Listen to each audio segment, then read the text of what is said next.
اور جو آپ اگر 9 اکتوبر کے پہلے کے حالات دیکھیں تو ابراہیم ایکارڈز ہو گیا تھا, بہت سارے ممالک بشمول پاکستان ورچ پہ کھڑا تھا اسرائیل کو ریکگنیشن دینے کی. تو اتنی تو آپ بات مانیے کہ پیلسٹینینز نے اپنا خون دے کر, اپنی عورتوں اور بچوں کی جانیں دے کے, ملک کی تباہی بالکل ہونے کے بعد, جگہ کی تباہی ہونے کے بعد, یہ تو ضرور حاصل کیا ہے کہ اس وقت پیلسٹینین ایشو گلوبل ایجنڈے پہ ٹاپ کے اوپر ہے. اور کچھ یورپین سٹیٹس بھی ہیں جنہوں نے پیلسٹائن کو سٹیٹس دیا ہے ایک سٹیٹ کا.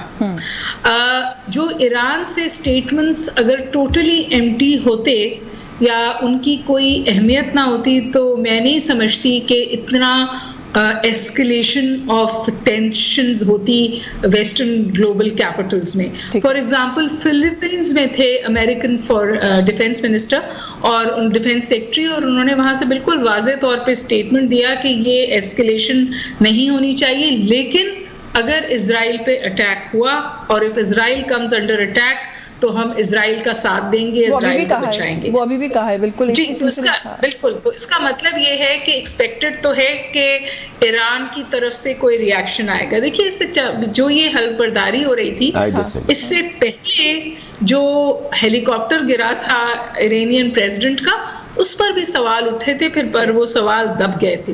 کانسپیرسی تھیوریز 10,000 لائی جا سکتی ہیں, اور میں اس بات سے بھی انکار نہیں کرتی کہ جتنے ویسٹرن ایمبیسیز ہیں تہران میں وہ انٹیلیجنس کلیکٹ کرتی ہیں اور اس کو اپنے اپنے ممالک کو بھیجتی ہیں.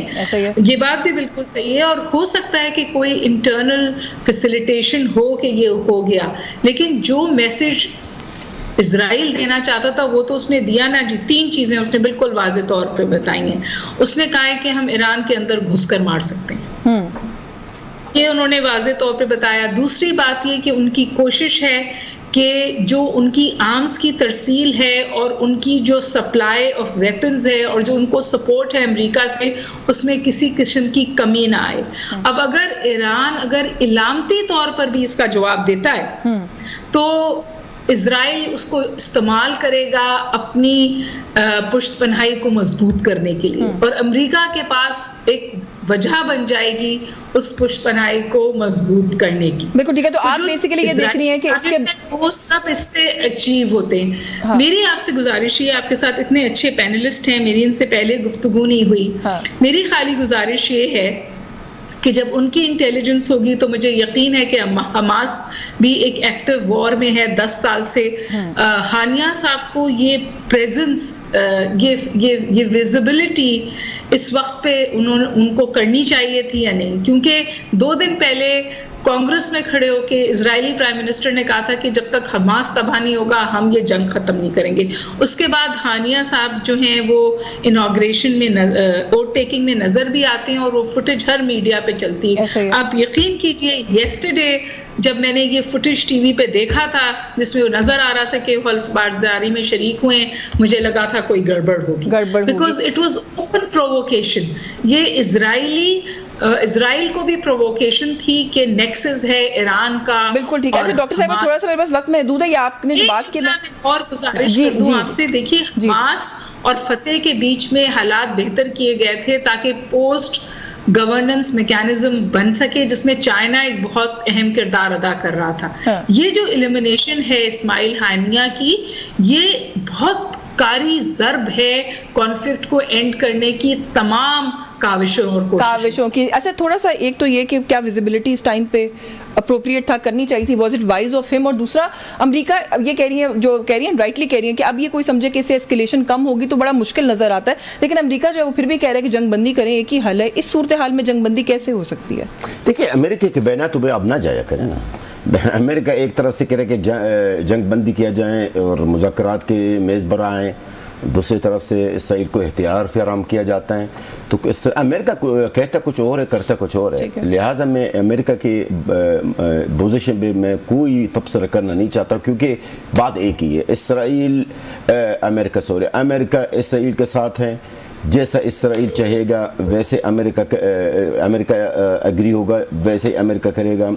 آپ نے ابھی بیچ میں ذکر کیا، دیکھو آپ کانگریس کے اندر جب یہ دہشت گرد وزیر اعظم اسرائیل کا گیا ہے تو کس طرح اس کو ہیرو کی طرح اس کو ان کا استقبال کیا گیا ہے۔ اس کا مطلب کیا ہے؟ اس کا مطلب یہ ہے کہ امریکہ بے نقاب ہوا ہے، امریکہ کا اصل چہرہ نظر آئی ہے نا کانگریس میں۔ اور کیا ہے کہ پورا امریکہ میرے خیال میں سمجھ لے اگر نہ بھی ہو تو 90% سے زیادہ، 90% سے زیادہ اسرائیل کے ساتھ ہے اور فلسطینیوں کی جنوسائیڈ۔ چلے بس بریف کامنٹ کر دیجئے، وقت ختم ہو رہا ہے میرے پاس۔ جو ڈاکٹر صاحبہ نے بات کی، آپ کے خیال میں ٹھیک کیا ویزیبلٹی کرنی چاہیے تھی؟